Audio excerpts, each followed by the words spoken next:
All right, how's it going, everybody? We are here for our second video of week two. I'm currently making this on January 22nd on Friday here.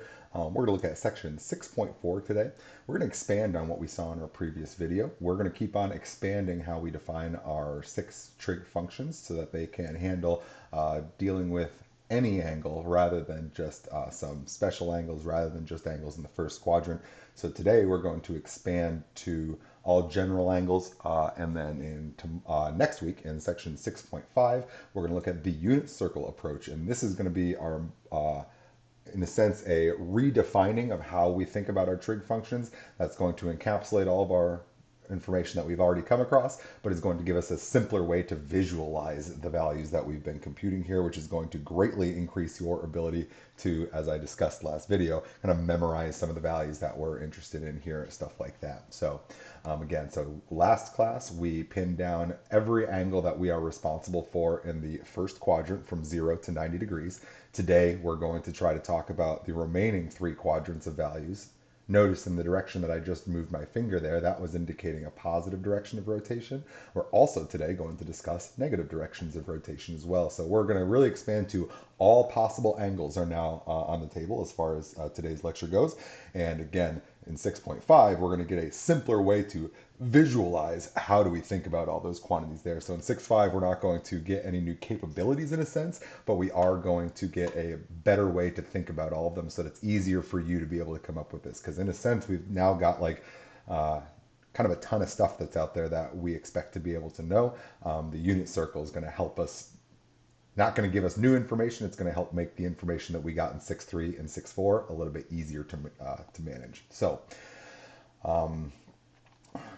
So again, our current dilemma right now, the reason that we want to slightly modify how we define our trigonometric functions is because currently our definition of our six trig functions is dependent on the concept of a right triangle, which must have one angle of 90 degrees and two angles smaller than 90 degrees. Therefore, we can really only talk about angles smaller than 90 degrees for all of their six trig functions because those are the only ones that are going to be in a right triangle.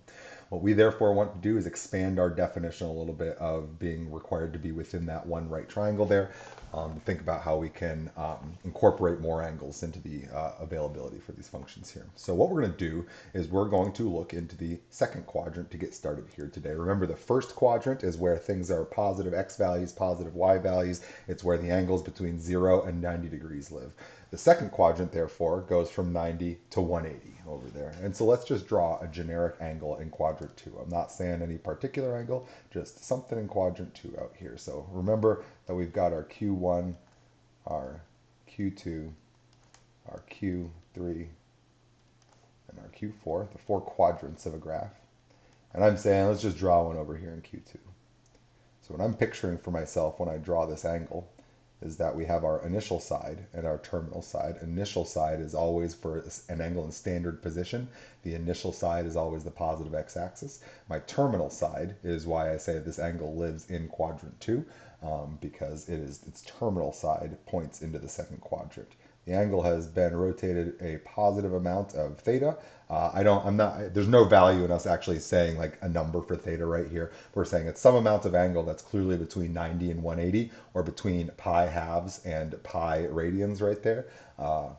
And that's where we're claiming that that angle lives, right? So all we kind of want to do here is say, think of a point that lives on the terminal side of this angle here. And if we're thinking about a point on that terminal side right there, I'm just going to give this point some, like an XY coordinate, right? I'll call it A comma B. It's the location of that point right there. Some things that I can label then is that I can kind of see a right triangle out here that I can think of and associated with this A and this B. It seems like we're moving here. A must be our amount to the left that we've moved here, and it seems that therefore B must be a vertical amount that's also associated with that point there.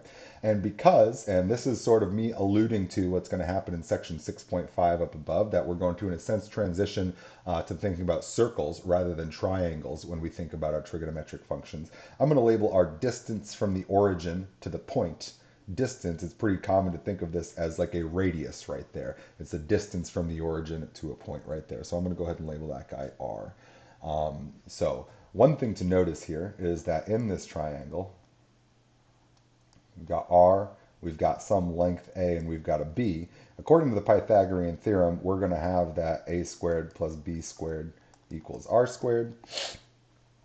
And that we can take a square root on both sides right here and get square root of a squared plus b squared, always a positive distance.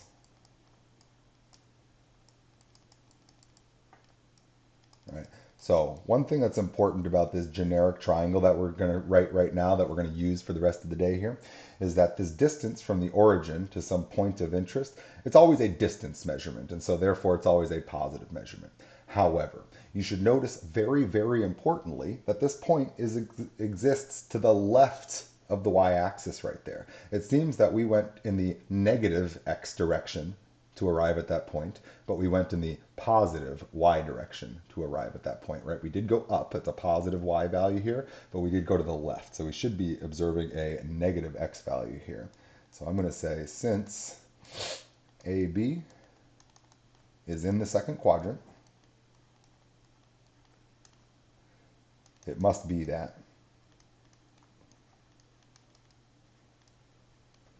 A looks like it's negative, it's less than 0, and B looks like it's positive, it's greater than 0 right there. So we can kind of see some signs that are associated with these guys right now. So kind of what we're thinking to ourselves here is that despite the fact that this angle is larger than 90 degrees, I'm still going to use this triangle that we've created right over here to help me out with my trig functions. The important thing that we're going to see now, for example, is that this A value right here appears to be a negative number rather than a positive number. Fortunately for us, that's not going to influence any of the calculations that we do. That's just going to say to us, it might be that when we do sine and do opposite over adjacent, it might be that we have one of our terms being negative. So we might be now getting out negative values from our six trig functions that are out there. Right? So let's go ahead and look at sort of an example of this. Find the 6 trig functions associated with a positive angle if the point 1, negative 3 is on the terminal side of the angle. So what does that even mean is certainly the initial question right here. So all I kind of see is there should be some positive angle theta, and there should be some point we've identified as 1, negative 3. So at least the thing that I can do easily here is go to 1, negative 3. So what we're saying is we are going to do a positive rotation. So it has to be the counterclockwise direction starting from our initial side, the positive x-axis. And we're going to rotate all the way around until our terminal side will have the point 1, negative 3 on it, right? So what this says to me is this is our terminal side right here, and through our terminal side of our angle, we're going through the point 1, negative 3 right here. In this case right here, because this is a positive angle theta, it seems like that is our measure of theta right there. So by the way, I'm noticing here, maybe we can say since theta is in, this is what we would call quadrant 4, it must be that. And where is theta going to live? I know this is 0 degrees, this is my 90 degrees, this is my 180 degrees, this is 270. And if we kept on going, this would be 360 degrees of rotation. Now, I guess what I want to do right here is I want to erase this equals sign. This is going to be kind of one of our big topics today, is that those two angles are not equal to each other, but there is going to be some close relationship between them. So it seems to me like since this is a positive amount of rotation, we had to have rotated at least 270 degrees or more than 270 degrees to get here, but not quite as many as 360 degrees. So I'm going to say here that 270 is less than theta is less than 360. And since we all really need to be learning our radian measures here as well, this is 0 radians, this is going to be pi halves radians, this is going to be pi radians, this will therefore be 3 pi halves, it's an additional half of a pi radian, and this will be over here 2 pi, or I should put it right there, equals 2 pi, okay, all right. I did the exact same mistake right here. I don't want to say that these are equal to each other, but they are certainly very, very closely related given that they're landing at the same spot. It's right there. So another way that I could say this is that 3 pi halves is less than theta is less than 2 pi. I know that that's where my angle is. Now, we're not going to like find the theta. I'm just trying to like kind of make some general observations here, make sure that we've all got kind of the right sort of a mindset for this guy right here. So I know that this 1, negative 3 is a value that's of interest to us right here. So what I'm kind of seeing for myself here is that this should be producing for us some right triangle where we can reference the angle theta to help determine what each of our trig function values are going to be for ourselves here. So what I'm kind of seeing for myself here is that we have created this right triangle right here that I can make right there. It looks like to get to this point we went 1 unit to the right, but we went 3 units down. So I'm going to label that as the -3 units that I believe is appropriate associated with that triangle. One of the things that I'm still interested in knowing is what is my remaining value over here. So it looks like I could say 1 squared plus -3 squared equals c squared. 1 squared is 1. Doesn't matter if a number is negative or positive. Anytime you square a number, it becomes positive, right? We're going to get 9 there. -3 times -3 is positive 9 equals c squared. It looks like that's equal to 10. So it looks like the square root of 10 is going to be the c value of interest for us right here. So as promised, our hypotenuse length always going to be a positive number because it's representative of a distance. But it might be that we went left or right, which could be positive or negative. It might be that we went up or down to get there, which could be positive or negative, and we have the associated signs with these guys here. So in this case right here now, the angle that we're making with this positive x-axis is what I am now thinking of as my angle theta here. And we can go ahead and compute our 6 trig functions that are associated with this guy right here. So now in this case, thinking about this as our angle right here, sine is opposite over hypotenuse. And so I'm going to see a -3 over root 10. Our cosine is going to be adjacent over hypotenuse. So that's 1 over root 10. Our tangent value here is opposite over adjacent. So opposite is -3 over adjacent of 1. So I'm going to get a -3. And we can take the reciprocal of each of these guys to find our other trig functions here. So I'm seeing here a cosecant. Remember that sine doesn't have a cosecant does have a co. That's how I know they're partners. I'm going to get a -root 10 over 3. Secant of theta. I'm going to flip this guy. So 1 over root 10 becomes root 10 over 1, or just root 10. And it looks like my cotangent of theta, in this case, this was -3 over 1, so we're now going to get 1 over -3 right there. So we can identify our 6 trig functions from the associated triangle that we found, despite the fact that our angle of interest was actually much, much larger than one that could exist within a right triangle. We still have a reference triangle that does include now some negative values to indicate that maybe we weren't just always in that positive first quadrant right there. We did do some downward action. So here's kind of an important thing I want us to kind of identify right here is that, kind of as I kind of said when we very first defined all these trig functions, is that we've kind of seen that these other 3 trig functions that are out here, they're just reciprocals of the first 3. In a sense, they're a little bit redundant. We've even seen that tangent is really just sine divided by cosine, so it's even a little bit redundant, less so than these grouping of 3 over here. But the bottom line is I'm saying to you, sine and cosine are like by far the most important of these 6 right here. And what I want you to see is this. Every time that we compute a sine value, let me get my, oh, okay. When we're looking at this triangle that's over here, the thing that we should be recognizing is that relative to any angle theta that we've made with the axis here, it's always going to be the case that when we do sine, which is opposite over hypotenuse, sine is always going to be taking into account the vertical component. And when we talk cosine, cosine is adjacent over hypotenuse. Cosine is always going to be taking into account the horizontal component right here. You should notice over here then that when we took the sine of this value, it came out negative, and that makes sense because its vertical component said go down. Notice, however, that our cosine value was positive, and that's because our cosine values are always going to be associated with the horizontal amount that we get resulting from our angle, and our horizontal amount here was a positive amount, and therefore so was cosine. The remaining 4 values are going to have their signs in a sense determined by sine and cosine right here, so they should match or cancel out depending on the ratio that we're using to construct those other ones out there. So I think a good thing for us to start recognizing is that when we get into our region now of our more general angles out here, we're always going to have this generic ABR triangle right here, and it's always going to be the case that the A value, the horizontal component, is always going to be associated with cosine because cosine has adjacent, and A will always end up being adjacent to our theta right here. Sine is always going to be helping us measure our vertical component. It's always going to encapsulate some of B's information right here.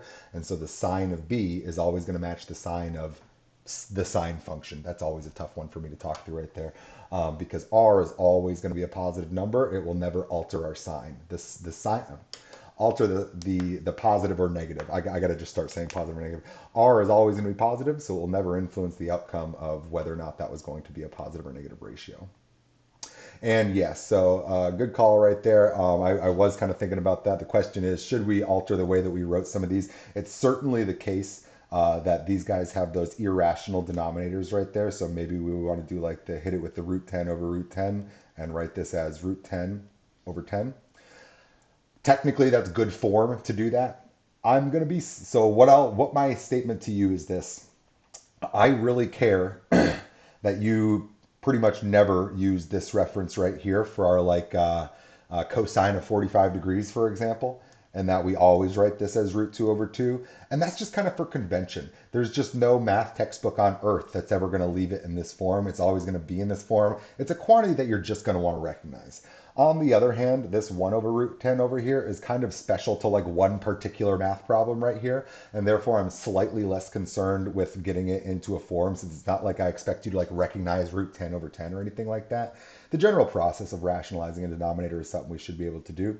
The other thing I'm going to say about that one, and I thank you for bringing that up because I want to kind of say like my stance on this one, since it's a little bit different than some math professors, is this. What some books will say is they'll say simplify your expression in like very, very general phrasing, right? Like that. And what does it mean for an expression to be fully simplified? To some math professors, that does mean that you have no irrational denominators right there. But here's the deal. The reason why we don't like irrational denominators is because it makes it very awkward for us to do things like add together two fractions, because then you need to get a common denominator and it makes things hairier when you have to introduce more square roots out there. But then again, if all I want to know is what's the value of cosine, then I don't really see any huge reason why 1 over root 10 isn't any good, right? Now, on the other hand, if I were to say to you, I want to add together cosine of theta plus tangent of theta, now we have to add two fractions. It's better for us to be in a rationalized scenario. So my general statement is, I don't like it when books just say simplify, because it depends on what my intention is with that quantity, depending on what simple means to me right there. If I'm going to do more math using that quantity, I probably want it in a manageable form, which is always going to be rationalized. But if my goal was just to get to this as the answer, then that's just as good as any other form of it right there. What we're going to end up seeing is we're going to be like using the quantities sine of 30, cosine of 60, blah, blah, blah, much, much, much more regularly. And therefore, it's going to be much, much more useful for us to keep those in their cleaner formats, like root 2 over 2 and all that stuff we talked about last video, as opposed to the 1 over root 2. So I'll say I'm not going to be a huge stickler on this, but you should all be aware that your textbook is probably going to rationalize every single denominator all semester. So there's going to be times where you're going to get an answer, and then the book answer is going to look different. And you're going to be like, oh, crap. Stop and take a second and rationalize. And you're going to be like, oh, maybe that actually was the same thing. Because honestly, those don't, at a glance right there, it's not clear to me that those quantities are equal. And so don't discount yourself. If you see an answer looking different than something else, it's often the case that most math books are always going to rationalize everything. And again, it's not because it's more right or more wrong. It's sort of just a consistency thing. It's just everybody saying, let's all communicate our fractions this way so that there's not confusion and stuff like that. So I won't get too crazy about it. But our special cases that we came up with last class in section 6.3, all of those should always be rationalized. And those are the only ones where I will ever like shake my fist at you for that one right there. Good question. Thank you for asking that. So let's kind of start our expansion idea here, thinking about our A, B, R quantities right here in terms of our axis angles first here. This one's going to be kind of a weird one in the sense, as we saw at the end of last video, our axis angles are kind of the weirder ones right here since they just can't form a triangle. Those are the locations where like our triangle has like collapsed on itself in a sense right there. So it's no longer a triangle. And again, we're moving away from this dependency on a right triangle to define these quantities is really our goal right here. So let's use this ABR idea where we're kind of thinking to ourselves as we drew it. I'm going to kind of just draw this general idea right here.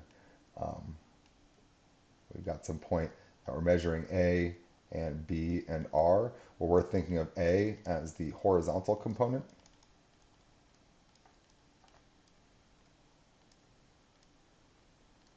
We're thinking of B as the vertical component.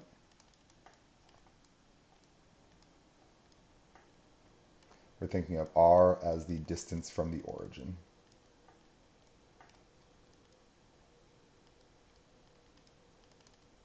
All right. And in this case here, we have opened by an angle of theta here, but we're going to use what we're going to come to call our reference angle of theta as the interior angle that is sitting here on the x-axis always right here, right? So this is really like our location from which we're judging our sines, cosines, tangents, all that stuff, right? So doing that here, let's walk through each of our axis angles right here, right? So our axis angles 0, 90, 180, 270, 360, or their equivalent versions in radians here. Remembering that 360 and 2 pi are the same thing as each other, we can think about fractions of those, right? Half of a full revolution is 180, half of 2 pi is 1 pi. If 180 is a half a revolution, then half of that's a quarter revolution, that's 90. Half of pi is pi half, stuff like that. So start making sure that we've got kind of those relationships there in our mind. So when I draw my 0 degree angle right here, this is our not super exciting one with this guy. And again, I'm just going to do the 3 primary trig functions here rather than all 6 of them, just because we keep on seeing that we're just getting this like reciprocal action and stuff out there. It's not super thrilling. So I'm going to just draw my lame picture for this one. In this case right here, we've got our angle going out to the point that is at 0 degrees right there. We have rotated by 0 degrees and we've arrived at some point through a 0 degree rotation, meaning we didn't rotate from our initial side. We just started there and we ended there at 0 degrees. So here I am sitting at, for example, the point 1, 0. That's a potential point that could be. And so in this case right now, I'd ask myself, what's my A, what's my B, what's my R? Well, as we've defined A to be our horizontal component, that's got to be the 1. B, our vertical component, that's going to be our 0. R, what's our distance from the origin? Also 1, because it's all the horizontal parts right there. So in this case, it looks like we can say things like sine of 0.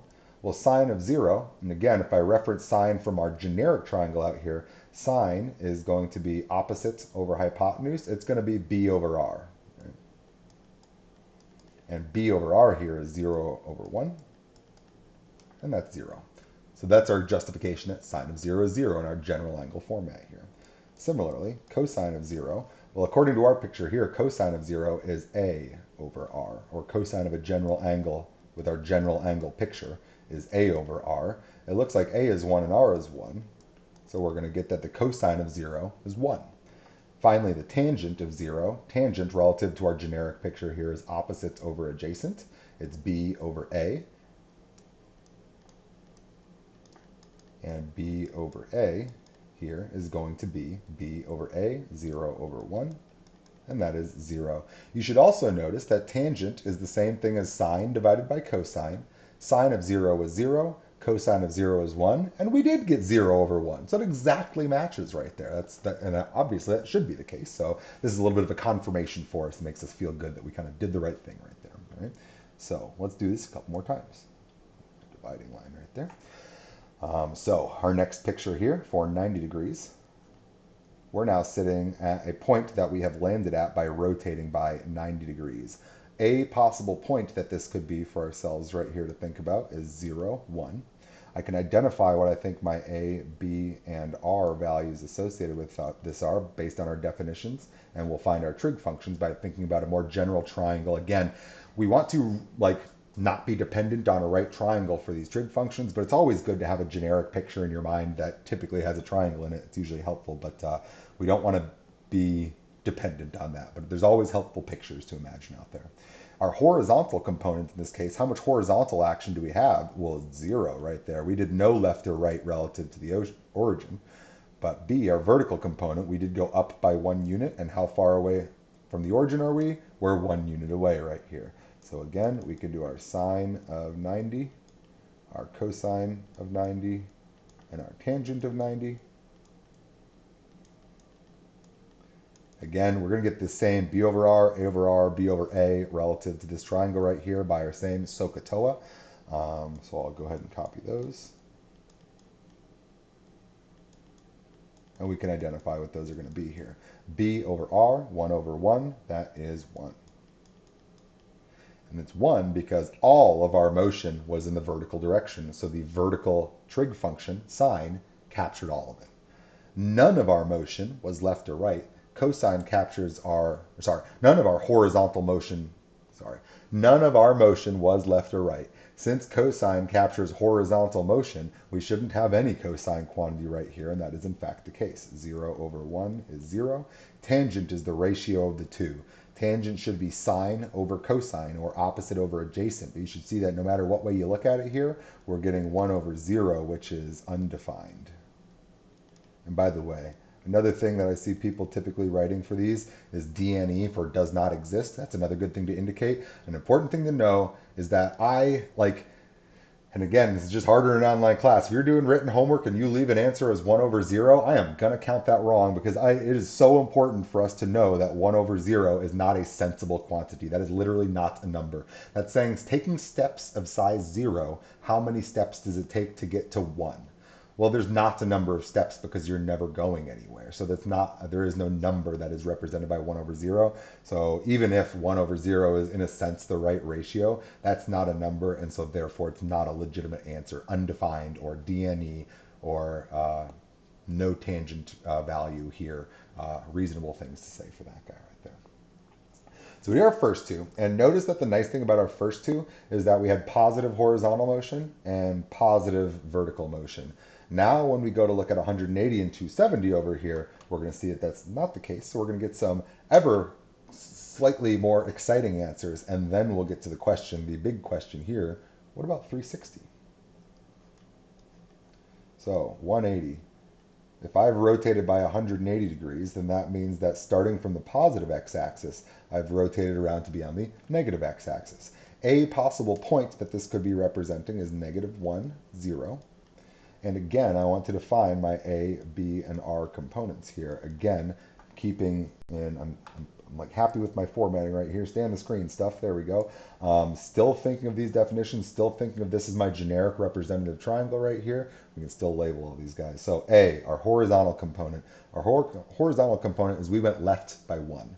B is our vertical component. We have no vertical action after having rotated by 180 degrees. Our vertical height is just as much as it was when we started. Remember that R is a distance from the origin. I have never in my life said I drove -5 miles to get to the grocery store, regardless of whether I was going there or coming home. We reference distance always as a positive quantity. It's coming out of a square root after all from the Pythagorean theorem up there. Square roots only have outputs in positive numbers as well. So notice here, R is not measuring our horizontal component. It is measuring our distance from the origin, and our distance is just 1. It happens to be to the left, but distance doesn't account for left-right distinction. Now we can go ahead and do the same things here. Sine of 180, cosine 180, tangent of 180. Still the same ratios as we saw up here. It's still the same case that sine is going to be measuring opposite over hypotenuse. It's still B over R. Right?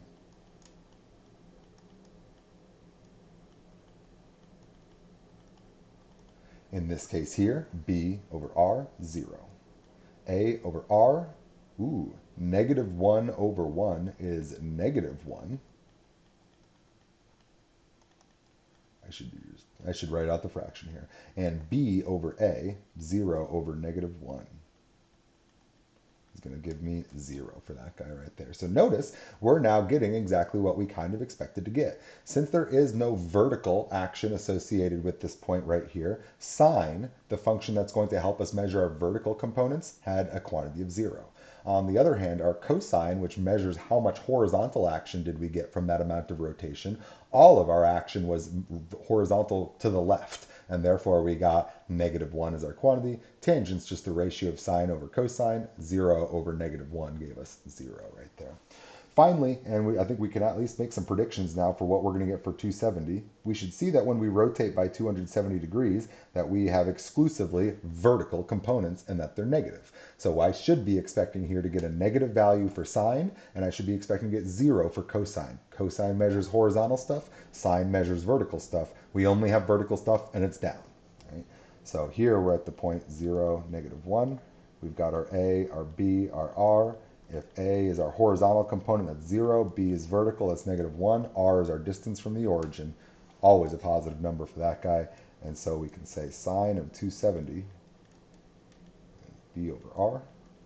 B over R here is -1/1, which is -1, just like we predicted right there. Sine is going to measure vertical components. Here we went down, and so that's why we're getting that negative output from sine.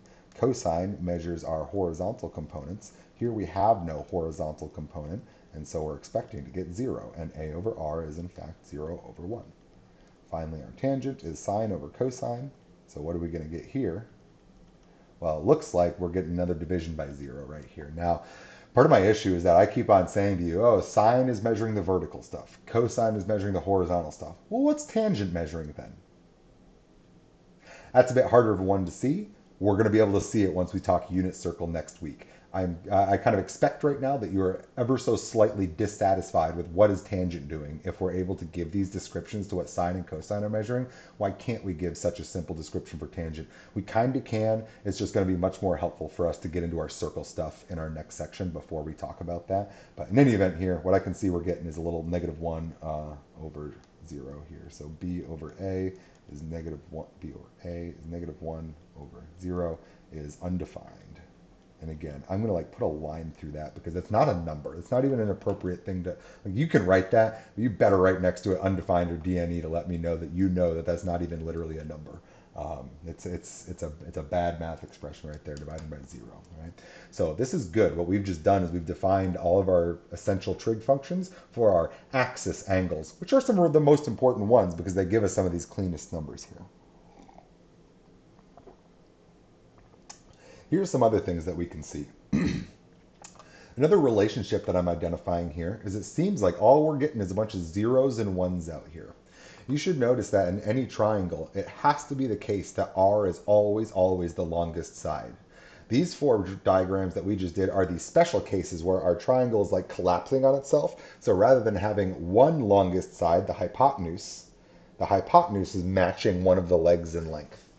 Since all of our trig functions are ratios of side lengths, in the most extreme cases, when we have these triangles that have collapsed on each other, we will get the hypotenuse to be equal to a side length, meaning the biggest we could ever get for any sine or cosine is going to be 1 or -1 if we get the negative sign on it, because that's when we're going to get a ratio of our leg being equal to the hypotenuse if we are in one of these triangles that's actually really just represented by a vertical line right there.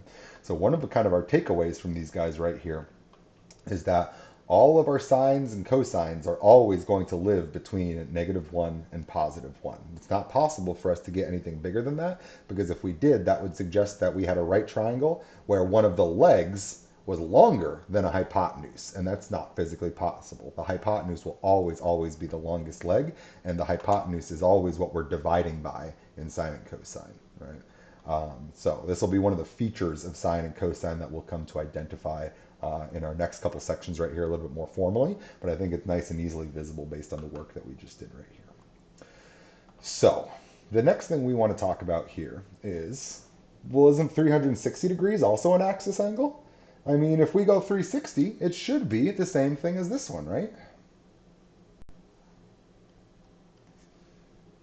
Like, that's where you'd land if you did 360 degrees of rotation, is exactly in that same spot.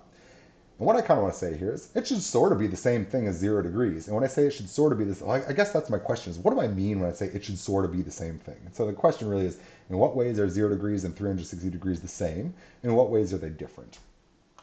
Well, I think the different way is easier to answer right here.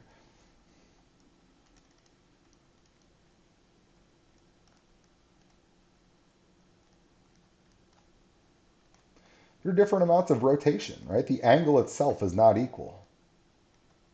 This is no rotation versus 1 full revolution, right? It's not the same amount. If somebody said, hey, turn that doorknob by 0 degrees versus, hey, turn that doorknob by 360 degrees, those just straight up aren't the same instruction right there. 0 and 360 are different amounts of angle. But what we can see is that if we're picturing where our terminal side lands at the end of the rotation, it lands in the exact same location as it would as if we did 0 degrees of rotation. So the conclusion terminal sides match. Right? The terminal sides of the angles land in the exact same spot.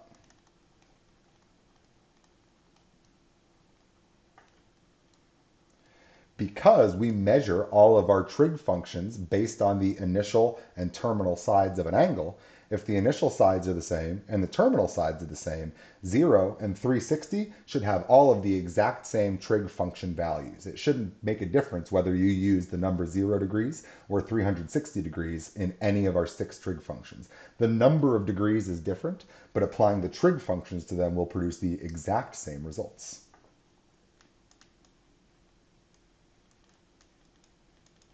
So all trig functions, let me bump it down right here.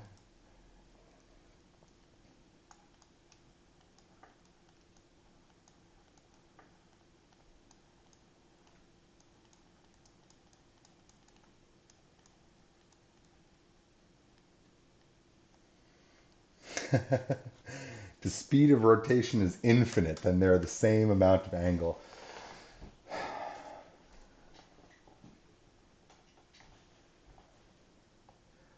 I mean, it's still, well, yeah. Infinity makes things weird. That's why we take several semesters of calculus, because it takes a little bit more than a couple conversations to talk through our infinity right there. So, we want to define this special relationship. It's very special. It's going to help us simplify lots of scenarios down to simple scenarios right here. They did arrive at the same place in the exact same amount of time. I suppose that would be true right there. It's weird to think about infinitely fast rotation. Is it practical to think about infinitely fast rotation? So we say that two angles are co-terminal if they land on the same spot, if their terminal sides coincide with each other after that number of rotations around, right? So they maybe did a different number of rotations to get there, right? 0 did 0 revolutions and 360 did 1 revolution, but they both landed at that same location, landing on that positive x-axis to get there. So just recognize with this word co-terminal, co means together, terminal means to end. They end together.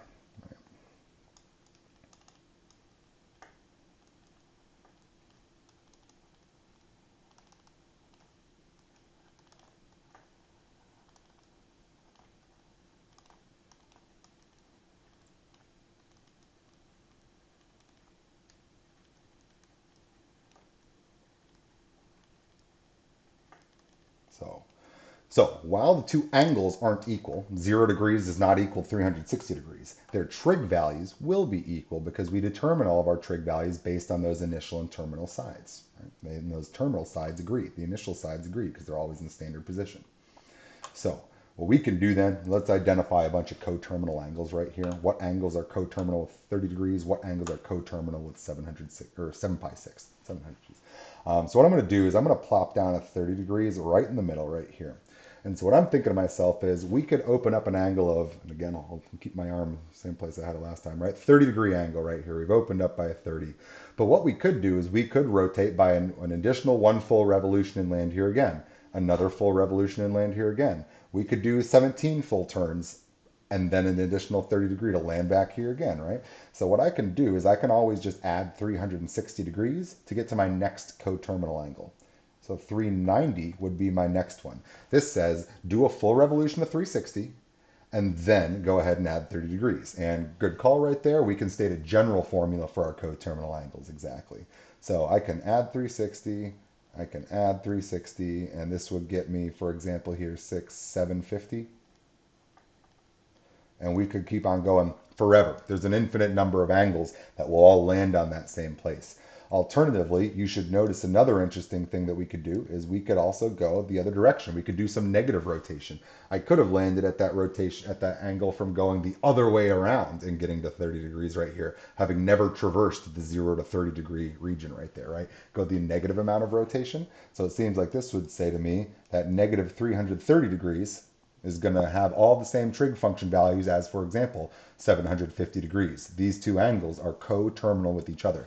They both land at that one place that is probably for us most easily described as 30 degrees. So I'll do one more here, negative 690 right here, right? And then that could also go on to the forever out there. And I think, by the way, I just wanted to see, okay, all right. So I was just looking to see, I'm jumping ahead right here. Here then is our general formula as been suggested in chat here, that we should be able to add or subtract any integer quantity of 360, any integer multiple of 360 to land at an angle that is coterminal with ours, that will have all the same trig values as ours, right? Now, since I know that none of us are as comfortable as we should be yet with radians, this next one really matters right here, even if we have the concept down. 7 pi sixths. So what I'm thinking to myself is that 360 degrees is the same thing as 2 pi radians. But my issue for myself right now is it's not helpful for me to think of the number 2 pi because it's hard for me to add 2 pi to 7 pi sixths to get to my next coterminal angle that's associated with it. I know that I'm about to be adding some fractions here, so I'm going to preemptively get a common denominator. I want this to be in terms of sixths. So I'm going to think of 2 pi as 12 pi sixths. That's the same thing as 2 pi, but now it's in terms of sixths, so it's a lot easier for me to do my addition and subtraction. So this is now the quantity that I'm going to use to add and subtract on 7 pi sixths to get angles that are coterminal with it. So 7 pi sixths plus 12 pi sixths will give me 19 pi sixths. Add another 12 pi, 31 pi sixths. Add another one, we get a 43 pi sixth, right? And we can again go on forever and ever and ever. Again, we could have also done this by doing some negative. And by the way, 7 pi sixths, we know that 1 pi is going to bring us all the way over to 180 over here. That would be 6 pi sixths. We've done an additional 1. So 7 pi sixths should be this third quadrant angle. It's a little bit more than 180 degrees. I think it's equivalent to 210 degrees actually right there. And so again, we should just write this over there. There we go. There's our 7 pi sixth over here. For our 30 degrees, we had that guy right there for our 30. So I could also subtract 12 pi sixths, get things like negative 5 pi sixths. That's another equivalent representation of that angle for all of our trig function purposes. And again, we could keep on going here. This is obviously an infinite number of them, so I'm not going to get too crazy with that right there. Yeah, I agree with you. Every time I do subtraction crossing over 0, I almost screw it up almost every single time. So I appreciate your comment there of that mistake. Real easy mental math mistake to make. I think the hardest one on this whole page is basically doing that subtraction from 7 pi 6 to get to negative 5 pi 6 right there. Very, very typical right there. So let's use these ideas of coterminal angles to try and evaluate some trig expressions that have some kind of unfortunate angles within them. Again, our big takeaway with coterminal angles are just because the angles themselves aren't the same, it doesn't mean their trig function values aren't going to be exactly the same, because the trig function values are dependent on where we landed, not how much rotation we did to get there. Yeah, I definitely slightly agree with that. There definitely are some better chatting services that allow for some better math writing, but then even that is still like a little bit difficult to, it's a little bit long form to type out some math formatted stuff right there. So we hope that this is, I'm pretty good at intuiting what people are saying, even if they can't get a good verbal thing. And you're describing things pretty well over there. So I can read my pies as words and stuff. So my deal here, sine of 405. What I'm thinking to myself is it seems to me like we rotated through 360 degrees. If we did 360 already, then that means to me that we have another 45 degrees to go. So it seems to me like that's our 405 right there. So when I'm doing this, I'm going to say to myself, 405, that's more than one full revolution. So I'm going to subtract off one revolution, and that's going to leave me with 45.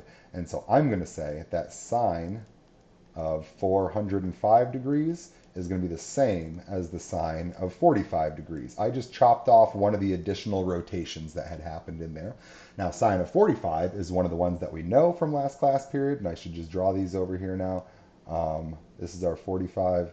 45, 90. This is the triangle that you should know, 1, 1, root 2.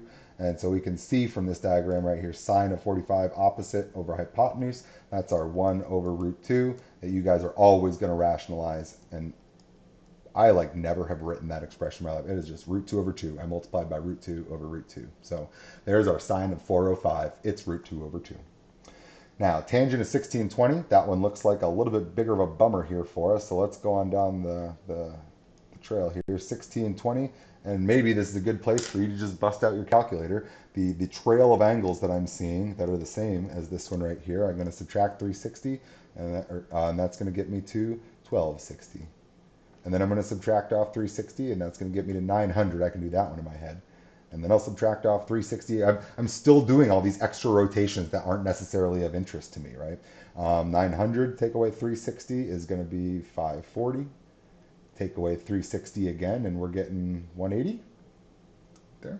So it seems like this is equal to the tangent of, wait, really? Did I do that right there?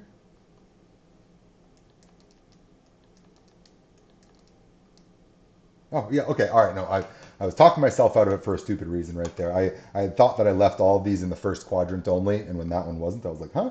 But we just talked about this one. Tangent of 180, it's sitting right there. We can see our opposite over adjacent. Opposite is 0 over adjacent of 1 is going to give us this, or of negative 1 is going to give us 0 right there. So this is tangent of 180, which is 0, and I'll just say from above. And again, next class, we're going to get a really nice visual as to why this is going to be a really simple quantity for you to state right there. Also, remember, we can think about things like sine of 180 over cosine of 180. If we know that we're at 180 degrees over there, we know that there is no vertical component. That's the sine part, and so it's 0 in the numerator, so we're going to get a 0.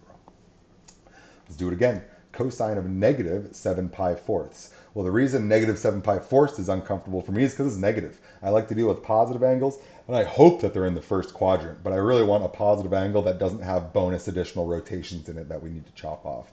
So what I'm thinking to myself is I want to do negative 7 pi fourths plus 2 pi, which I think I should rephrase as negative 7 pi fourths plus 8 pi over 4. Right? 8 over 4 is 2. And this tells me that this is going to be just pi fourths. So I think that this guy should be the same thing as cosine of just pi fourths. And by the way, this is our 45 degrees is equal to, this is the exact same thing as pi fourths. So we're back in this triangle right now. Cosine of pi fourths is the same as sine of pi fourths because the side or the angles are the same, cause the sides to be the same, cause the ratios to be the same. So here we're going to get another root 2 over 2. This one's easy to remember because cosine and sine have the same exact value at 45 degrees or at pi fourths. It's always going to be that root 2 over 2. All right, get your calculators out. Secant of 3,581 pi. Well, it turns out this one's actually going to be reasonably easy right here. Right? We know that 2 pi is one rotation. It looks like this thing is doing like 1,500, 1,700 rotations or something like that. But the point is, it's eventually going to stop at an angle that we can think of as being equivalent to just something within one rotation right there. Exactly. So actually, I'm glad that you wrote it that way because I do want to kind of express these different ways like this. I think a good thing to do here is to think of 3,581 pi as 3,580 pi plus pi right there. This is exactly, 3,580 over 2 rotations plus a little bit more, right? I know that 2 pi is 1 revolution. So just by dividing this by 2 pi, we get the number of revolutions that we did that were sort of the extra ones. The remaining piece left over was pi right there. So basically this comes down to me saying, since this was a whole number multiple of pi, the fact that it was odd means that this is equivalent to the secant of pi. And that's it. I know that, what happened there, pen? Secant is the same thing as 1 over cosine. So I can maybe rewrite it like this. And I am now thinking to myself, we just did this one up there a second ago. We just did these axis angles. Cosine of pi, we decided a second ago, was -1, because all of its action is directly to the left, and cosine is always a horizontal measurement of the amount of motion that we've achieved from doing that rotation right there. So it looks like we're going to get -1 for this guy right here. Or excuse me, we're going to get 1 over -1, which is also going to be -1 right there. But the -1 was, in a sense, technically from the cosine there, right? So even this guy, not really that scary right there. We can still get our exact values for this by chopping off the unnecessary rotations and leaving ourselves with just a rotation that exists within the first revolution there. Right? So our last one here, sine of -π6. Well, this is a negative rotation, so I think I want to add to it. So I think I'm going to do -π6 plus 2 pi, and that's -π6 plus what, 12 pi over 6, so 11π6. What are we going to do with this guy? This one's different than all the rest of the ones that we've just done. Let's think about why. If I do a -π6 revolution, that's just me going down to this angle down right there, right? This is a fourth quadrant angle. You should notice that every one of the ones that we've done so far has ended up being coterminal with either something in the first quadrant or an axis angle, right? This one here, again, 180 right here. In fact, we had two 180s right there. So axis angle, first quadrant. Gosh, I'm really lame. What did we really just do? Two 180s and two pi-4ths? Gosh, I gotta expand here. That was bad examples right there. Anyway, the point is, this one's different because we haven't really discussed what we're going to do with our fourth quadrant angles. So we should kind of recognize that coterminal angles kind of didn't help us here. Coterminal angles can help chop off unnecessary additional revolutions, but this one doesn't have any like bonus revolutions. It just doesn't live in the first quadrant where we've already defined all of our quantities. So coterminal angles are going to help us remove our unnecessary full revolutions, but in this case we still have some other stuff that we want to kind of think about right here, right? So let's pause on this one. We want to think slightly more carefully about this one. We want to think about how we can reference only our first quadrant information to help us out with this one. So real quickly, let's just conclude what we saw here. For any angle, theta plus or minus 2 pi k, right? Add or subtract one full revolution in radians, or add or subtract one full revolution in degrees. Any number of them, any constant multiple of them. So k is just saying you might have done 6 extra revolutions. There we go. Those are coterminal with theta, and they have all the same trig function values as theta right there. So that's really convenient. So this says anytime you really want, add or subtract a full revolution from an amount. If it makes that angle easier to deal with your trig functions, good. And it often will, and it's going to be helpful to get within one full revolution. So this is good, but we still need more help. We can't do this sine of -π6 with only the concept of coterminal angles. So let's introduce this idea of what we call a reference angle, all right? And what we want to look at here is this. To evaluate sine of -330, I'm thinking to myself, sine of -330 goes almost all the way around in the backwards direction, right? -330 gets us all the way around to here, which we can kind of visually see as being the same thing. So -330 here is the same thing as +30 in here. Those are collectively the 360 degrees that are in a circle right here. So this would tell me, hey, there we go, not a 45-degree or axis angle right there. This is equal to the sine of just 30. And we saw in our triangle last week, our last video, 30, 60, this was a 1, a √3, and a 2.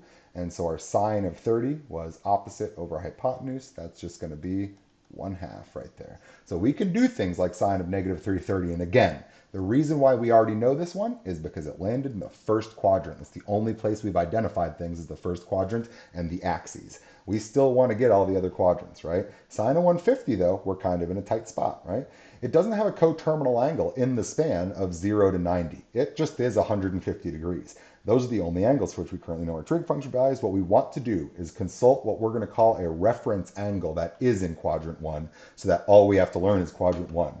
Recognize that if we couldn't do this thinking only in terms of quadrant 1, then that would mean we'd need to repeat yesterday's class for quadrant 2, quadrant 3, and quadrant 4. can't do a quadrant 4. Quadrant 4, and I do not want to learn 4 times as many values as we've already learned. We want to minimize the amount of stuff we've got to learn. So what we want to do is constantly think of how can we think of some action in the first quadrant that's equivalent to the action that we see in any of our other quadrants, right? Sine of 150, that's out there living in the second quadrant. There's our 150 degree angle right there. It's in Q2. So my question is, what triangle in the first quadrant is most like the triangle formed by theta equals 150 degrees? How is this reference triangle the same, and how is it different? When we go 150 degrees, we end up with a triangle that looks like this. This is our 150 degrees. On the other hand, if we just do 30 degrees of rotation, this is our 30 degrees right here, right? Now, the thing that we can see is that these two triangles are going to be exactly the same triangle as each other right here. We're going to get these, and I just want to make sure that my labels are the same as I'm using on these things right here, that we're going to get this A and this B. Over here, our values are the exact same, except it looks like, relative to the point at the origin right here, it looks like we're getting negative A and positive B.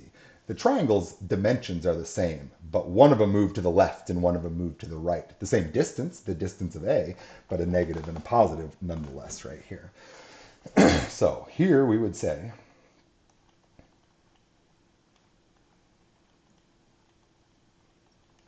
that the reference angle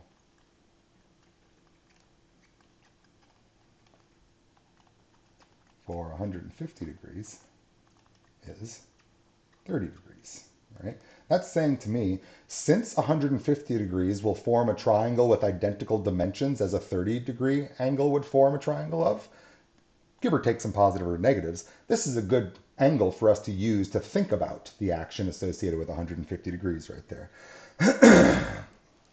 All right. So, the deal is that the lengths are the same. So I said here, how is it the same? How's it different? The dimensions are the same, but there might be some positives or negatives that we need to accumulate along the way, and we need to be able to think about these positives or negatives. In this case, for example, remember, if we're going to say that sine is helping us measure the vertical component, it looks like the vertical component of both of these was just straight up b. So I think that the sine of 30 and the sine of 150 is the same. And I mean the sine, the trig function sine. On the other hand, it looks like their horizontal components was a positive a and a negative a. Since cosine measures the horizontal components, I think that the cosines for these will be the same number, but opposite sign. Opposite positive, negative. I wish there was a different word for that.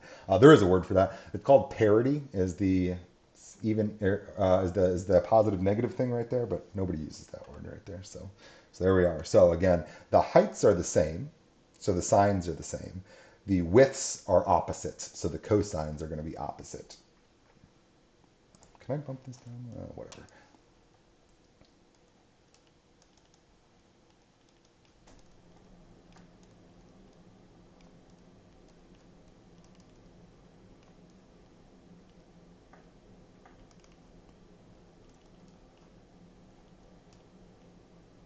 Well, I guess I'm trying to talk about my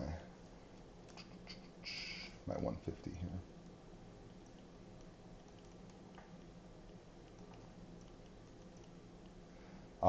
The widths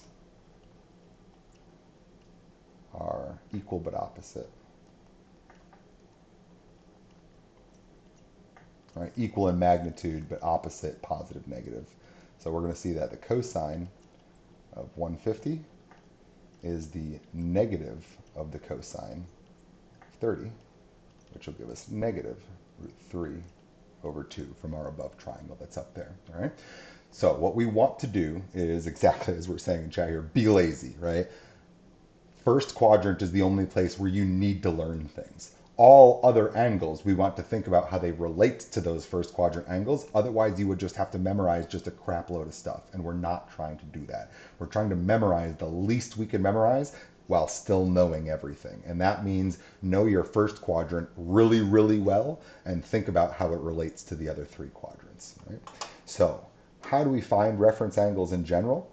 For any angle theta, we say that the reference angle for theta is the angle between the terminal side and the x-axis, right? So we can see that here. In this case right here, when we did this 150 degrees right there, the angle between the terminal side, which is that arrow I just drew, and the x-axis, that's 30 degrees right there. And that's how I know that the reference angle for 150 is 30, because when you make a 150 degree angle, it is that the terminal side is making a 30-degree angle with its nearest part of the x-axis right there.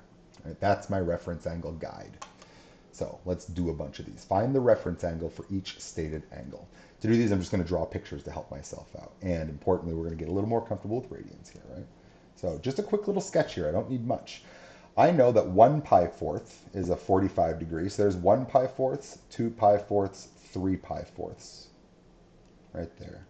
What I can see then is that the angle between my terminal side and the nearest x-axis is an additional 1 pi fourths. It's 45 more degrees to get there. So we're going to get pi fourths as that reference angle right there. I feel like I want to draw this in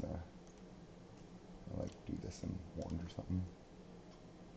So there's my reference angle right there. For 210. For 210, I'm thinking of this. I always like to break this down at my axes. This is like 180 plus 30. Notice that's going to be helpful for us. This says do 180 degrees to get to there, and then go 30 degrees more. And therefore, it seems like the angle between my positive x-axis, or my nearest x-axis and the terminal side is again going to be this little guy that's right here. It seems like that's going to be 30 degrees. Negative 45 degrees. Well, negative 45 degrees really just says rotate the other direction, right? Oh, I'm going to use orange for that guy. So there's my negative 45 degree angle right there. Oh, man.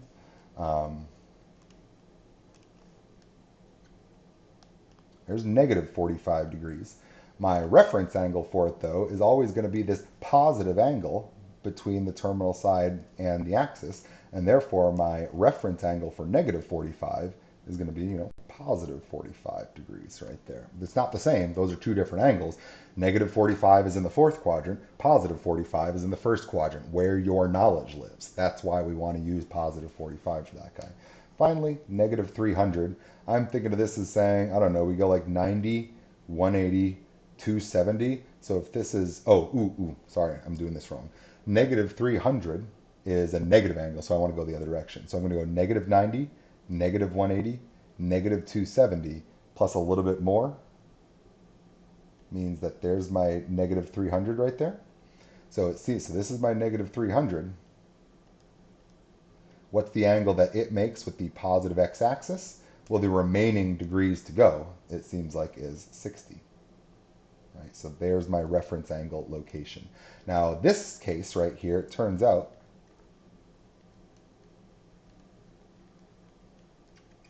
is the same thing as a coterminal angle. But as we saw in our examples up above, we can't rely just on the coterminal scenario right there. Am I falling off the side right there? There we go. So in that case, they coincidentally, the coterminal angle was the same as the reference angle, so you could have thought about it either way, but that's not necessarily the case. For the other three examples that we just did, you would not get the same action right there. So the other question is, what we kind of set up above here was that we're going to get the same numbers, but it might be the case that we're going to get different positives or negatives. So the next question is, well, how do we know what positives and negatives adjustments to make, right? For example, we saw the reference angle for 150 is 30. In that case, the two angles had the same sine values, but opposite cosine values.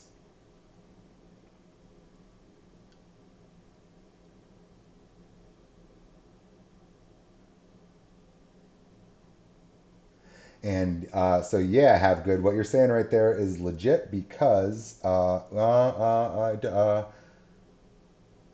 yes. And so I'm gonna write out what you wrote in 1 second right here. The suggestion is that sine of theta should be equal to negative cosine of theta minus pi. And you are correct. Why this is a little bit tough for me to justify right now is just because there's one identity that we need that we're not going to get for two more sections, but I'll show you kind of why this is true.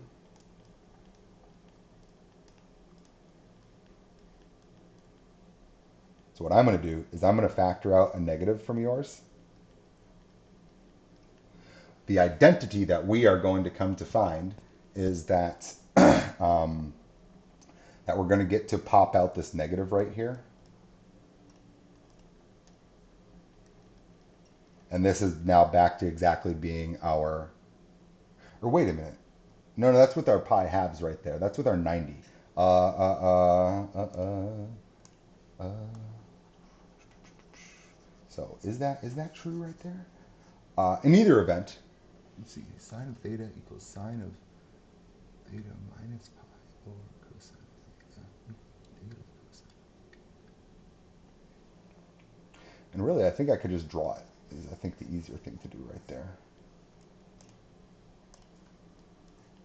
So given some angle of theta, right there, if we say that's theta, then I could also find the angle of theta minus pi, which would be giving me this guy over here. And so it seems to me like the signs should be opposite of these, because this will be theta and this will be theta minus pi.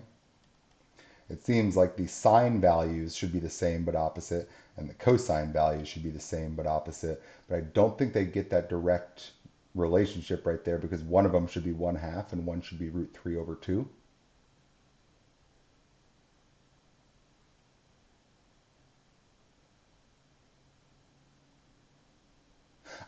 Then okay. Oh yeah. Then I'm totally down with exactly what you're saying, and now exactly you're seeing that in this diagram right here.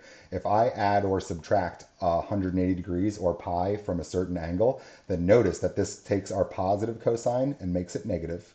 It takes our positive sine and makes it negative. It takes our positive cosine and also makes it negative. So you're correct. If we ever add 180 degrees on the inside of one of our trig functions, it should just flip the sign of the outcome that we're getting right there, and that picture is kind of that relationship exactly right there. Good call. And yeah, I was confused by that right there, but I got it. Good, nice. So let's come back to this general ABR triangle that we started with here to kind of look at these relationships here. And so I'm just going to make a more general one right here. In the first quadrant right there, it doesn't really matter. We've got our A, our B, our R, our theta right here. And again, our sine of theta, in this case right here, sine of opposite over adjacent is B over R. And B is helping us measure height.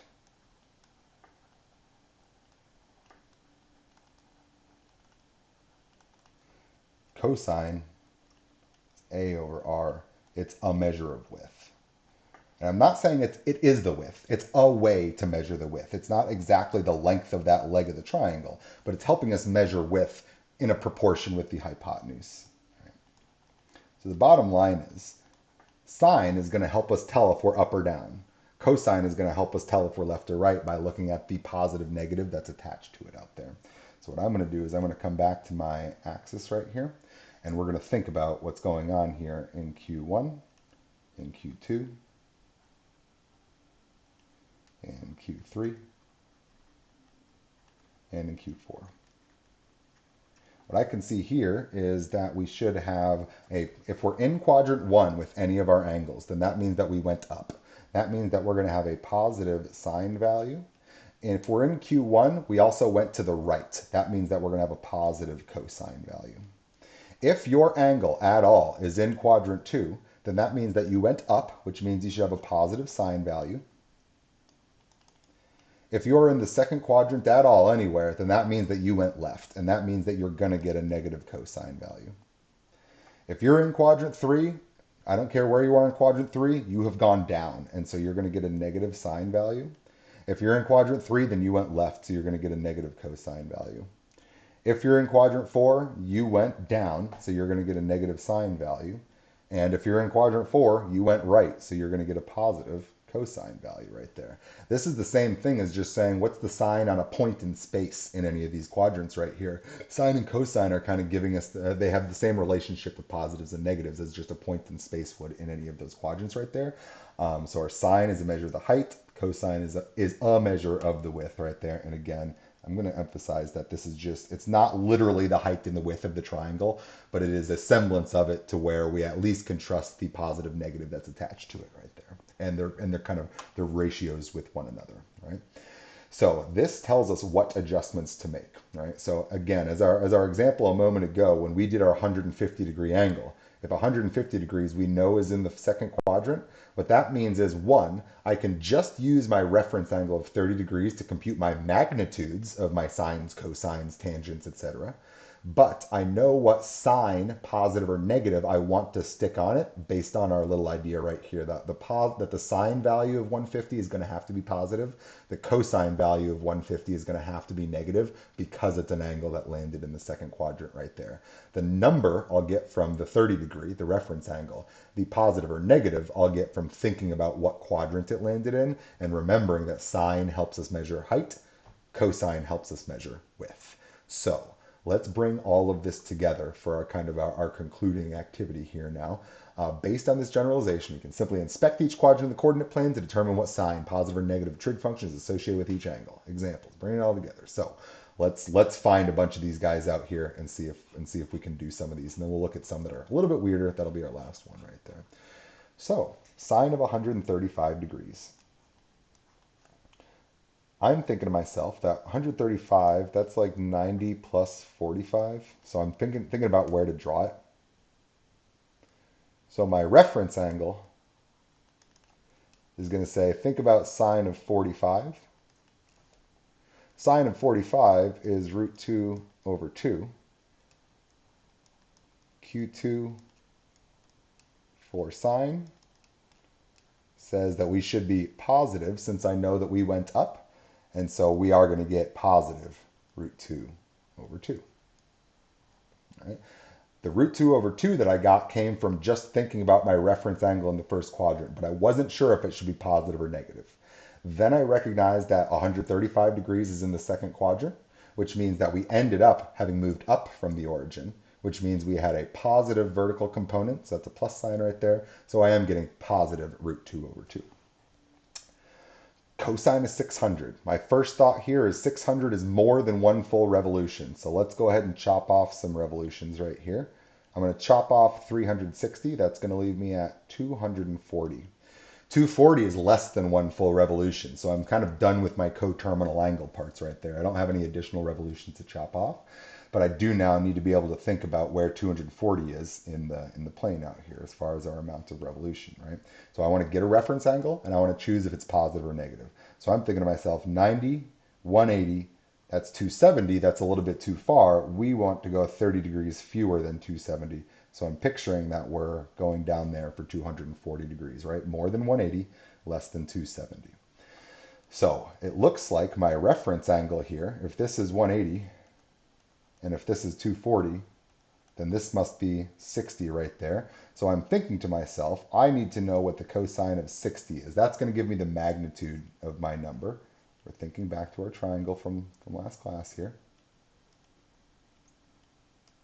Cosine of 60, so katoa, cosine is adjacent over opposite. That should be 1/2. But the fact that we landed in quadrant 3 for cosine, that says to us we should be negative. So I think that our final answer here should be negative 1/2. Again, I used a coterminal angle to chop off the extra revolution that I didn't care about.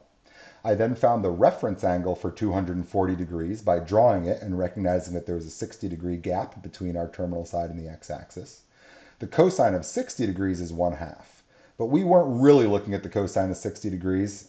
Ours was in the third quadrant, not in the first quadrant like 60 degrees is. So then I thought to myself, well, if you do 240 degrees of revolution, then you're actually pointing to the left. That's our negative horizontal direction, and therefore I attached that negative to my 1/2 right there for my final answer. Let's keep cruising. Tangent of 17 pi sixths. Is this even extra? Well, one full revolution is 2 pi in radians, which I can think of as 12 pi sixths. So this does seem to be more than that right here. So I think I can chop off 12 pi sixths and write this as tangent of 5 pi sixths, right? I subtracted off 12 pi sixths. Now that I'm thinking in terms of pi sixths, I can go ahead and draw where I think my angle is here. When I'm thinking of this guy, I'm going to go, I know that 1 pi sixth is 30 degrees. So that's like 1 pi sixth, 2 pi sixth, 3 pi sixth. 3 pi sixths is pi halves, that's vertical. 4 pi sixth, 5 pi sixth right there. So it seems like that's the angle of interest to us right here for tangent of 5 pi sixths. I can see that my reference angle, because we're not in the first quadrant, I want a reference angle, and that's going to be like the tangent of pi sixths.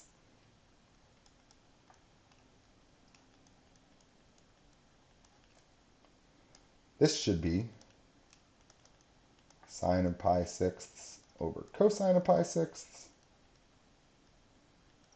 Remember, pi sixths is the same as 30 degrees, so I can use my triangle up here to help myself out. Sine of 30 degrees, opposite over hypotenuse, is 1/2. Cosine of pi sixths, 30 degrees, is adjacent over hypotenuse, so it's root 3 over 2. So I'm going to get the 1 over root 3, also known as root 3 over 3 if we rationalize the denominator. So I think that tangent of pi sixths should be giving me the same quantity, the same magnitude as tangent of 5 pi sixths, but I'm not confident that my signs are going to be the same, and this is going to be the same positive or negative. And notice, we didn't actually talk about this one when we were up here. We just talked sines and cosines, but you need to remember that tangent is sine divided by cosine. We are down here with a tangent in the second quadrant. I'm looking up here in the second quadrant. If you take your sine value and divide it by your cosine value, it's going to be a positive number divided by a negative number. That's guaranteed to be a negative number. So based on the fact that it's in quadrant 2, one of the two terms is going to be negative, which makes the overall fraction negative. And so I think that I'm going to be getting, so I'm going to say Q2 for tangent implies negative. So negative root 3 over 3 is the value that I think that I'm getting for this guy right here. Yeah, tangent geometrically, and that's an exact tangent geometrically is exactly what we're going to discuss in the very next video, because we kind of want to think about a circle to help us see where that tangent is geometrically right there. And I agree that it's like this ever so slightly dissatisfying thing that we can see sine, we can see cosine, and then we can't quite see our tangent stuff right there.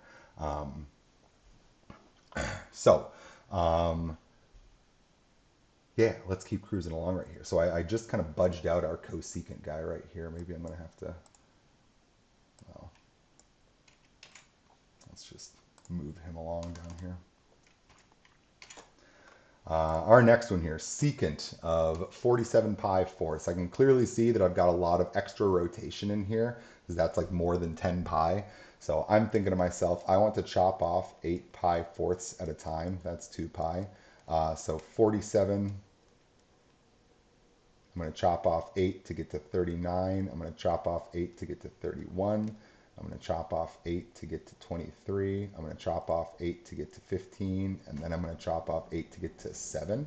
So I think that this is equal to secant of 7 pi fourths. That was probably a stupid way to do that. I could have just chopped off 40 pi over 4, 10 pi. That's 5 revolutions that I chopped off. So this is now within 1 full revolution. But 7 pi fourths, we're going to go 1/4, 2/4, 3/4, 4/4, 5/4, 6/4, 7/4 right there. So there's 7 pi fourths. I can see that my reference angle right there is just the pi fourths. We might need to adjust the positive negative of it, but it seems like I can talk about secant of pi fourths here. We know that secant is 1 over cosine. We remember that our pi fourths and our 45 degrees are always giving us that root 2 over 2. And so that's going to give us 2 over root 2, which we could multiply by root 2 over 2. And just so oddly enough, by the way, that's just root 2 because 2 over root 2 is the same as root 2 times root 2 over root 2. And we're just canceling and getting root 2 right there. So that's what I get for my secant of pi fourths. But now we got to stop and ask ourselves, should that have actually been positive or negative? I know that my cosine function in the quadrant 4, I'm asking myself, is this positive or negative? Cosine should be my horizontal component, and I did go to the right, so this should be positive. So I do think that I am getting overall for the secant of 47 pi fourths to be just this straight up root 2.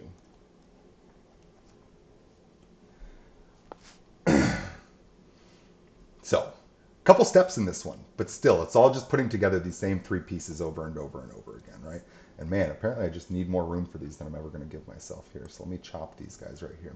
And yeah, so the secant, cotangent, they're not super exciting. They are really just reciprocals of previously known functions right there. Sometimes it's a lot nicer to reference things in those terms, but not really. Usually they're, in a sense, a little redundant. If you know cosine, sine, and tangent, then you've got it all. So they're good. It's a thing that is, in a sense, typically expected of people to know, but it's not hard to pick up. It's just a reciprocal out there. So again, for example, our cosecant is just 1 over sine. Right? So here, I'm going to draw my picture. Negative pi thirds, well, this is me going down by 60 degrees right there. So I'm thinking that positive 60 degrees is a good reference angle. So I can, in this guy right here, cosecant of negative pi thirds, I'm going to think of cosecant, this is positive pi thirds as my reference angle right here. So cosecant of pi thirds, well, I think I can do this one. This is 1 over sine of pi thirds. From our diagram of above, we know that pi thirds is the same as 60 degrees.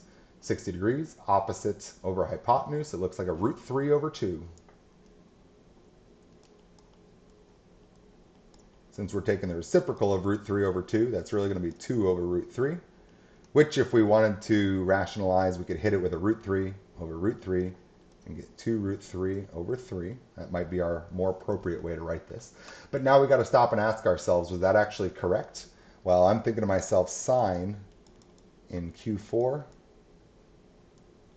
Sine is measuring our vertical component. Quadrant 4, we went down. So this should be a negative value here instead. So I'm thinking cosecant of negative pi thirds should really be negative 2 root 3 over 3. Right? I attach that negative because of my reference angle concepts there. So kind of I hope the lesson that you're seeing here is I never think positives or negatives till the very end. I first deal with the magnitude of the number, then I deal with whether or not the number is positive or negative by thinking about what quadrant it landed in. I separate those two ideas in my head. If you want to keep the value and the positive or negative going on at the same time, then you have to know way more. I need to know very little because I only think in terms of the first quadrant and think in terms of what positives and negatives are associated with my other quadrants. Those two ideas being separate helps make this easier, not harder. And finally, sine of 360 million degrees. Well, I'm thinking to myself, this sounds like 1 million full revolutions, which means we really just landed back here again, right? I know that sine measures vertical components, and it looks like we have none. So I think that's just 0. I think I can do that one really, really easy. It's 1 million full 360 degree revolutions. So it's really like this is equal to sine of 0. And that's just going to be 0. There is no height if you have rotated by 0 degrees off of that axis right there. Okay, so these are kind of hard. It definitely might be the case that you might want to like come back to this video and like kind of hear my words a little bit more carefully with these. But again, we want to think coterminal angles. We want to think reference angles. We want to think quadrants. All these things are really, really helping us here. So let's look at 2 last little examples here and we will call it a day. I know that we're getting a little long with this one, but I'm pretty sure that you guys want these examples. So I'm going to keep on doing these examples here. Given that cosine of theta equals negative 2/3, what are the possibilities for theta? And this is weird because we don't directly yet have a way to solve for theta in this case right now. We'll get to that in like a month. We'll be there though. We got a lot of things to talk about between now and then. And so what I want to think to myself is, well, I know that cosine is measuring a horizontal component, and I can see that our horizontal component is negative. So I know that we're going to be somewhere over here. This is where we get negative cosine stuff, is on the left half of our graph.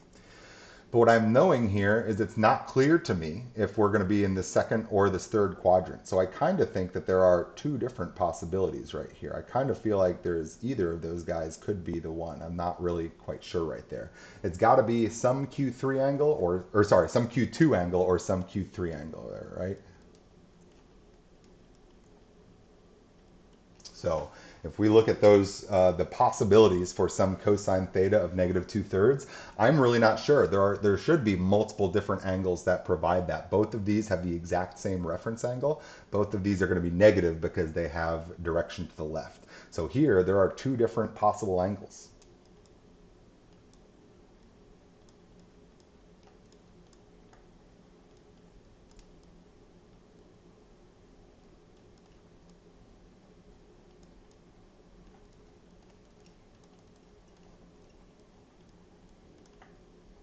Right? So we're still a little bit ways away from the actual solving for what theta is going to be right there, but that's okay. So now I'm going to give you, I know, I do the quadrant numbering thing wrong all the time myself. So now I'm going to give you extra information. Now I'm going to say, oh, I'm going to tell you that theta is this angle that's between pi halves and pi. So pi halves and pi is saying to me that's going to be Q2. All right, there's pi halves and there's pi. So I think that I know that this is a second quadrant angle now. I'm giving you the extra piece of information. So now my question to you is, can we determine the other values of the 5 trig functions that are associated with this guy right here? Yeah, it's you get started going backwards on these things. It's hard to stop, huh?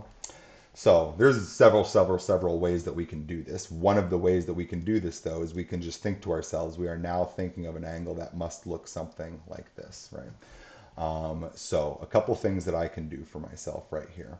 One thing I can do for myself is I can think that cosine is adjacent over hypotenuse, meaning that I'm drawing for myself a triangle that we went 2 to the left and had a hypotenuse of 3. Notice that this negative very much is not directly attached to the 2 or the 3, but a hypotenuse is always like a distance from the origin. It will always be a positive number. The adjacents and the opposites are where you might stick your negatives right there. Right? And this is what we're going to now think of as our theta. We can now determine, I know that this is going to be a positive height here. I can see the positive height. So we can do stuff like say, and maybe I'll just make that b, right? Negative 2 squared plus b squared equals 3 squared. That's 4 plus b squared equals 9. B squared is 5, so b is root 5. So it looks like we know this triangle now. And from this triangle, we can now extract all of our desired quantities. So I'm going to mark that as theta here, and now we can just kind of go down the list here. It looks like I can see sine of theta. And again, I don't even know what the angle is.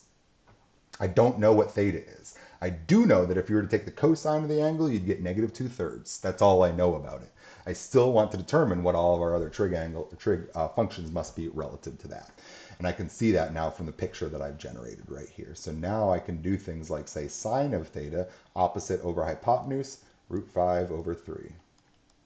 Cosine of theta, well, that's the one that was given to us, so that's not exciting, but we should verify it in our triangle, right?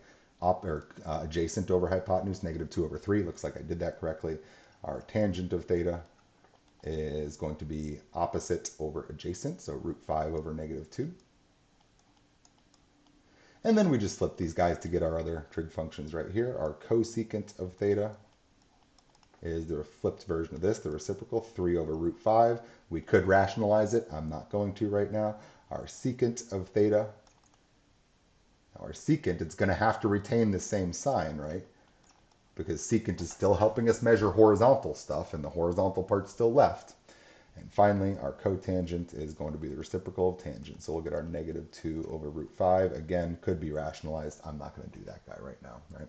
But the point is here, determine what triangle is representative of this for you. I do want to point out that we could have done this a different way. I always prefer the triangle way. I always encourage, dang it, get over here example. I always encourage the, just move. Oh my gosh. Right here, Microsoft Word. We have a great day together, and now you're doing this to me.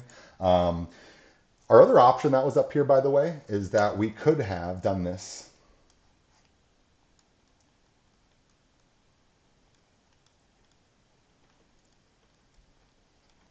with the Pythagorean identity.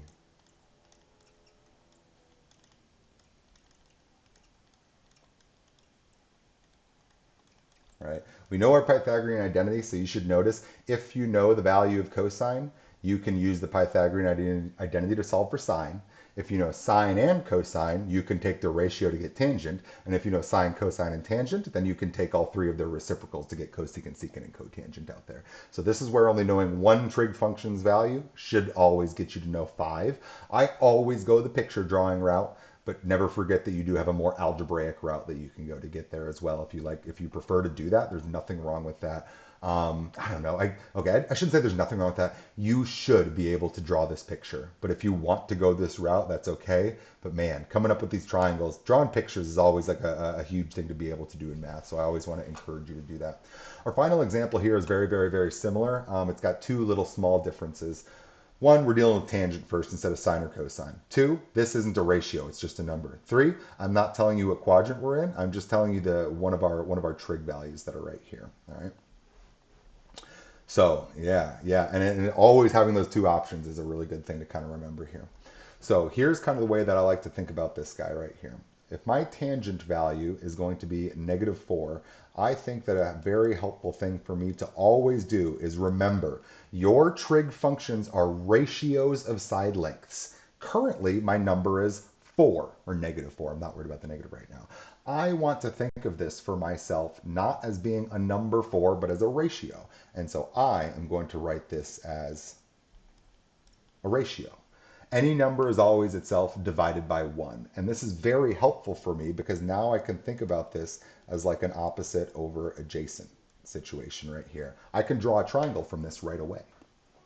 Now, the question is here, you should notice I did a special thing, is that I put the negative on the 4 instead of floating it out front or putting it on the 1. And the question is, did I just do the right thing? And the question is, I don't know, but I can see where I'm going to get the information to find out. Apparently, we should be having our sine be negative. Now, I know also that tangent is sine over cosine. So it looks like I did make the correct choice right there, where sine needs to be negative, and I did stick the negative on the term that's got kind of the parts that go with sine right there. So I think I kind of made the right sort of accidental choice. I didn't even think, I just stuck it right there and then decided to double check afterwards. I think I made the right choice though, sticking that 4 on the negative. So here's what I want to do.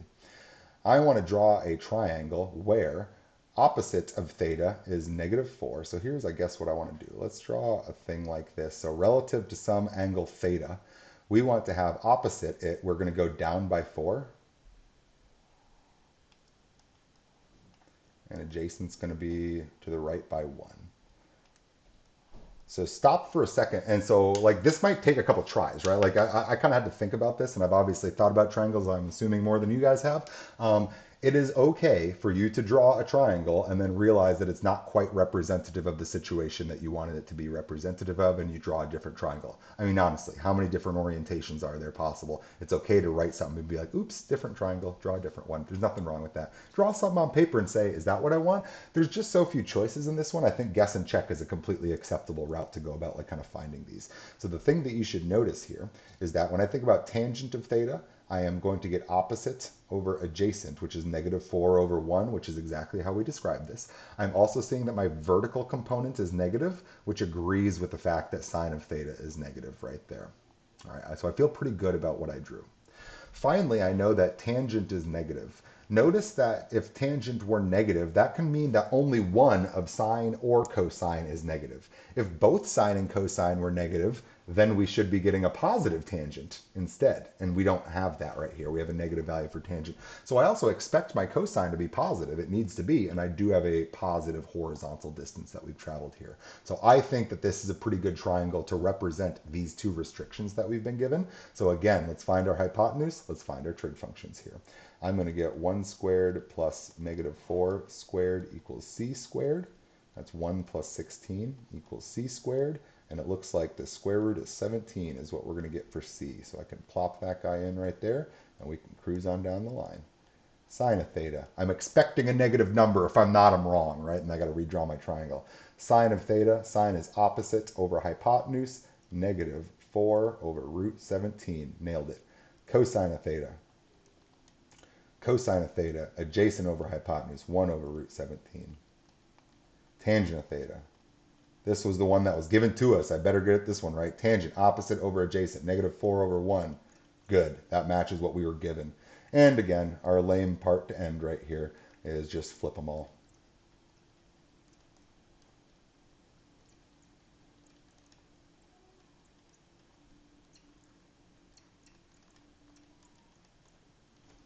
Boom, we did it. All right, so I think this is a kind of hard section, but this is also a section that's going to become very, very natural for you to do over the course of the semester. These are things that kind of took me like a lot of writing today that later you're going to be like, negative root 3 over 2, and you're just going to think about it. You're going to picture your images right here, and you're going to state it. So some things I want to highlight before I kind of close it up right here. Our big ideas of today were coterminal angles and reference angles. The reason why those are your friend is because those are what allow you to only think about first quadrant knowledge. If we didn't have coterminal angles and reference angles, you would have to learn things about all of our other quadrants out there, and we don't want to do that. We learn one quadrant, we learn it well, and then we think about how our non-first quadrant information relates to the first quadrant information that we know, rather than learning new things. The other very important takeaway I want you to have from today is all these little drawings that I did right here. Basically, every single time that I ever evaluate a trig function, I'm drawing like the world's tiniest sketch. I'm not labeling x or y axes because I'm lazy. I'm not labeling numbers because I'm lazy. Half the time, I'm not even labeling angles because I'm lazy, and it doesn't matter. This is still telling me important things like we went to the left and we went up when I'm looking at this drawing that's right here, right? Like I can see a negative cosine, I can see a positive sine. I can tell the positives and negatives we're supposed to be experiencing, stuff like that. So I am not asking you to draw any fancy graphs whatsoever. I'm asking you to draw the laziest graphs you've ever drawn in your life, but I'm saying to you, you should be drawing a tiny sketch for literally every single one of these that you compute while you're still getting used to doing these right here. I could have good. You're welcome to be here for all these all the time. That's why I'm doing these publicly here. So draw so many pictures.